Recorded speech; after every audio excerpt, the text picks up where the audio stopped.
今回の依頼は、1930年、昭和5年に建築された、築年数96年の室内塗装です。まずはパテを使って壁の補修して、センディング、その後、仕上げパテを塗り、センディング。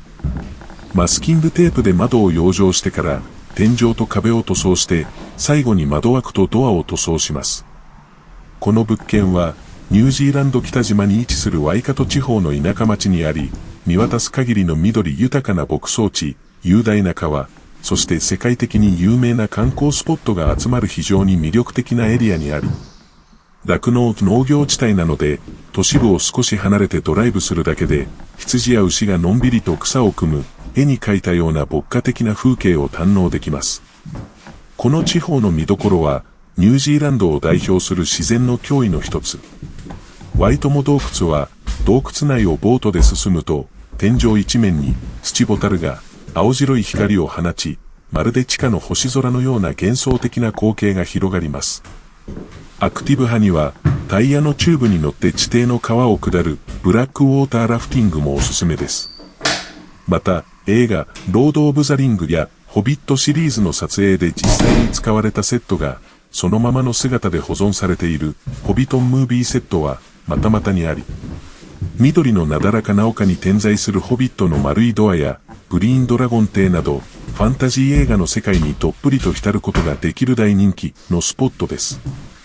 駐車場2台土地面積680平方メートル約 205.7 坪、テニスコート約3面分。床面積107平方メートル約 32.37 坪。評価額は35万5000ドル、日本円ではだいたい3200万円。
NYC, hip hop in my DNA. Grew up with the wild ones, the ones that don't play. Came from the same mud, walked the same blocks, Harlem back streets. Yeah, I seen the school of hard knocks, tagging up the walls. Wildin' out back in the day, I put the fam through it, mom. I'm sorry for the stray. Stateside race, be firm on the pavement. Every day's a new chapter, no time for displacement. Level up the stage, moving on to the next. Writing down the joy, staying grateful for the flex.